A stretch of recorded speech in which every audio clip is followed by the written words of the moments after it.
नमस्कार, स्वागत है आप सभी का द फैक्ट इंडिया पर और मैं हूं आपके साथ पूजा जादव। पूरे देश भर में बंगाल के चुनाव की चर्चा है कि आखिरकार में कैसे बीजेपी ने ममता बनर्जी का अभेद्य किला ढहा दिया और कैसे 207 सीटें जीत पाई। और उससे भी ज्यादा चर्चा है शुभेंदु अधिकारी की कि आखिरकार कैसे एक टीएमसी का नेता जो ममता सरकार में कभी मंत्री भी रहा, वो बीजेपी में आया, जीत हासिल की, ममता बनर्जी को भी 2 बार चुनाव में हराया और अब बंगाल का सीएम बन गया।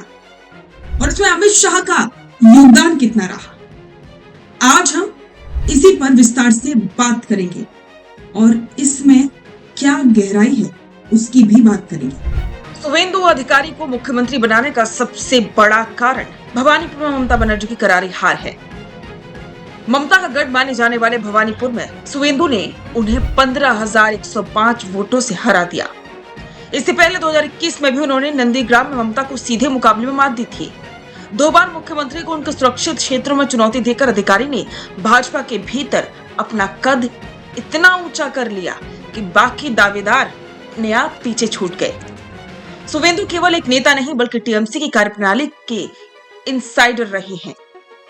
1998 से 2020 तक टीएमसी में रहे अधिकारी ने नंदीग्राम आंदोलन से लेकर ममता सरकार में मंत्री पद तक का सफर तय किया है। टीएमसी के मतदाता नेटवर्क और चुनावी दाव पेचों की उनकी गहरी समझ भाजपा के लिए गेम चेंजर साबित हुई। 2021 में विपक्ष के नेता के रूप में उन्होंने खुद को टीएमसी के सबसे मुखर विरोधी के रूप में स्थापित किया। बंगाल में भाजपा की जीत के पीछे शुभेंदु अधिकारी की हिंदुत्ववादी अपील का बड़ा हाथ रहा है। उन्होंने घुसपैठ की तुष्टीकरण जैसे मुद्दों पर टीएमसी को जमकर घेरा और हिंदू वोटों को एकजुट करने में सफल रही। रामनवमी रैलियों का नेतृत्व और राम राज्य का आह्वान करके उन्होंने भाजपा के मूल समर्थक वर्ग को मजबूती से जोड़ा। अग्निमित्रा पॉल और दिलीप घोष जैसे नेताओं के प्रदर्शन के बावजूद अधिकारी का जमीनी प्रभाव उन्हें निर्विवाद नेता बनाता है। शुभेंदु अधिकारी का मुख्यमंत्री बनना बंगाल की राजनीति में एक बड़े बदलाव का संकेत है।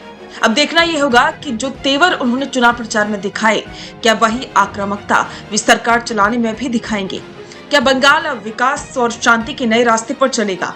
शुभेंदु अधिकारी का बंगाल का सीएम बनना कोई इत्तेफाक नहीं बल्कि उनकी मेहनत का नतीजा है और बीजेपी के प्रति वफादारी का भी, क्योंकि शुभेंदु अधिकारी ने बीजेपी के साथ चुनाव में जो मेहनत की वो आज हर कोई जानता है और जिस तरीके से उनका व्यवहार रहा है, बिल्कुल शालीनता से वो पेश आते हैं, वो भी कहीं ना कहीं उनके सीएम बनने में सबसे मेन पॉइंट साबित हुआ है।